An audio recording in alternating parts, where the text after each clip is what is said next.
ব্যক্তিগত জীবনে আপনি একা থাকুন কিংবা অনেকের সঙ্গে বসবাস করুন, সেটা কোনো বিষয় নয়। আসল কথা হলো আপনার মুখের কথা এবং মনের ভাবনা দুটোই কিন্তু আপনার ভবিষ্যৎ তৈরি করতে আপনাকে সাহায্য করে। আপনি কি জানেন কখন আপনার মনকে সামলাতে হয়, মনের আবেগকে কন্ট্রোল করতে হয়, আর কখন নিজের মুখকে থামাতে হয়? আমার আজকের উপস্থাপনা এরকমই একটি বিষয় নিয়ে। আসসালামু আলাইকুম dear viewers, welcome to my channel. যে যেখান থেকেই আমার কথা শুনছেন, আমার ভিডিও দেখছেন, সবাইকে আমার চ্যানেলে স্বাগত। সবাই ভালো থাকবেন, সুস্থ থাকবেন। ব্যক্তিগত জীবনে যখন আপনি একা থাকেন, অর্থাৎ একা বসবাস করেন, তখন আপনার সবথেকে বড় দায়িত্ব হলো আপনার মনকে কন্ট্রোল করা, আবেগকে নিয়ন্ত্রণ করা। কারণ ওই সময়ে যে ভাবনাগুলো আমাদের মধ্যে কাজ করে তার গভীরতা অনেক বেশি হয় এবং সেগুলোই কিন্তু আমাদের আগামী দিনের অর্থাৎ ভবিষ্যতের গতিপথ ঠিক করে দেয়। একাকিত্ব মানে কোনো দুর্বলতা নয়, একাকিত্ব নিজেকে বুঝে নেওয়ার একটা সুযোগ। আপনি এই সময় যদি নিজের উপর বিশ্বাস তৈরি করতে পারেন, তাহলে একাকিত্ব আপনাকে দৃঢ়ভাবে আত্মবিশ্বাসী করে তুলবে এবং আপনি এই সমাজে, এই পৃথিবীতে সুন্দরভাবে টিকে থাকতে পারবেন। আর যদি একাকিত্ব আপনাকে এই সময় গ্রাস করে নেয়, অর্থাৎ আপনি সন্দেহপ্রবণ হয়ে ওঠেন এবং আপনার সন্দেহ আপনাকে প্রত্যেকটা বিষয়ে তাড়না করে বেড়ায়, তাহলে গোটা পৃথিবী আপনার সঙ্গে থাকলেও আপনি কিন্তু কোনো রকমভাবে নিজেকে রক্ষা করতে পারবেন না।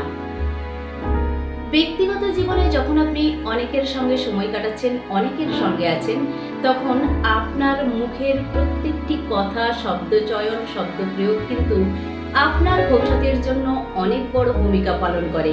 কারণ সেই সময়ের বলা কথাগুলো কেবলমাত্র আপনার মুখের কথা কিংবা আপনার নিজের ভাবনার মধ্যে সীমাবদ্ধ থাকে না। সেই কথাগুলো কিন্তু অনেকের মনে ছাপ ফেলতে পারে এবং অনেকের আত্মবিশ্বাস ভেঙে দিতে পারে। তাই অবশ্যই ভেবেচিন্তে নম্রভাবে কথা বলুন এবং এটা জেনে রাখবেন, আমাদের কথা বলার জন্য যতটা শক্তি, সাহস, ক্ষমতার প্রয়োজন হয়, চুপ থাকার জন্য তার থেকে বেশি শক্তি, সাহস এবং ক্ষমতার প্রয়োজন হয়। চুপ থাকাটাও কিন্তু এক ধরনের শক্তি। সব কথার উত্তর সব জায়গায় দিতে নেই। কখন কোথায় কি বলা উচিত সেটা বোঝাই হলো একজন পরিণত মানসিকতার মানুষের পরিচয়। তাই আমি বলবো, যদি ব্যক্তিগত জীবনে সুখ শান্তি চান, তাহলে অবশ্যই এই দুটো বিষয় আপনাকে সুন্দরভাবে ব্যালেন্স করতে হবে। এক, আপনি যখন একা থাকছেন, একাকিত্বে আপনার মন মানসিকতা অর্থাৎ চিন্তা ভাবনা আপনাকে ঠিক রাখতে হবে। দুই, যখন আপনি লোকসম্মুখে, জনসম্মুখে থাকছেন, অনেকের সঙ্গে থাকছেন, তখন আপনার মুখের ভাষাটাকে ঠিক রাখতে হবে। আপনার মনের চিন্তা ভাবনা এবং আপনার মুখের ভাষা, এই দুটো আপনাকে সাফল্যের দিকে এগিয়ে নিয়ে যাবে। আপনি অবশ্যই অনেকের সঙ্গে থাকুন, কথাবার্তা বলুন, চিন্তা ভাবনা করুন, চিন্তা ভাবনা বহিঃপ্রকাশ করুন, কিন্তু ভারসাম্য হারিয়ে ফেলবেন না।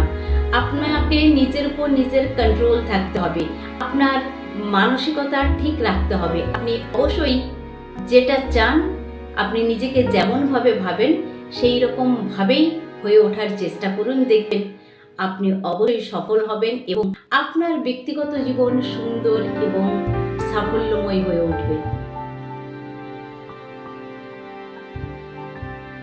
আমার আজকের ভিডিওর কথাগুলো যদি আপনার মনে এতটুকু জায়গা করে নেয়, অবশ্যই লাইক করবেন, একটা কমেন্ট করে জানাতে ভুলবেন না কেমন লাগলো। দেখা হচ্ছে এরকম কোনো আরেকটি উপস্থাপনা নিয়ে পরবর্তী ভিডিওতে। ততক্ষণ অবধি ভালো থাকুন, সুস্থ থাকুন, চ্যানেলটি সাবস্ক্রাইব করে পাশে থাকুন।